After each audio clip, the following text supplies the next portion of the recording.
ઘડિયાળમાં જોજો સૂર્યદેવની સાક્ષી એ આ અમારું ગોમ એ અમારું ચકલાના ચરણનો ચબૂતરો અને એ ફરતા મહાદેવે પહોંચ્યા હોય એમાં ડાબા બાજુ સીતરામાં વચ્ચે મારા યોગેશ્વર મહાદેવ બાજુ બળિયાદેવ હું એ અંદર જતે દર્શન પવિત્ર ધરાના દર્શન કરાવો ભાઈ। આ મંદિર એટલે શું?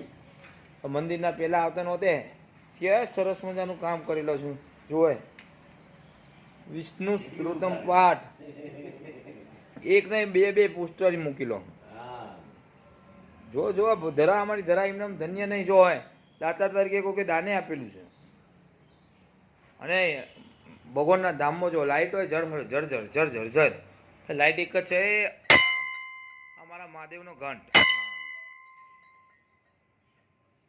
નંદીજી હોય કાચબાદેવ હોય। સૌથી પહેલી શરૂઆત કરું મારા ગણપતિ બાબાથી। વક્રતુંડ મહાકાય સૂર્યકોટિ સમપ્રભ નિર્વિઘ્ન કુરુ મે દેવ સર્વકાર્યેષુ સર્વદા।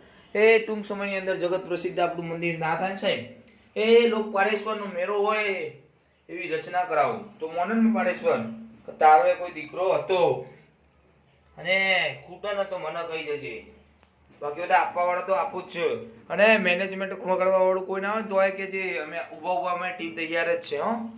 અને આટલું સરસ મજાનું વાતાવરણ હોય ત્યારે મને યાદ થાય ગીત ગાવાનું નગરમાં જોગી આયા એ વાહે ગામમાં થોડું ગીત ગયેલો બાબા તારા માટે।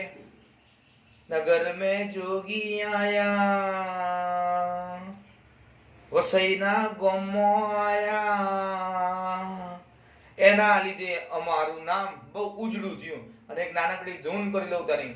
ઓમ નમઃ શિવાય ઓમ નમઃ શિવાય હર હર બોલે નમઃ શિવાય રામેશ્વરાય ઓમ રામેશ્વરાય હર હર બોલે નમઃ શિવાય।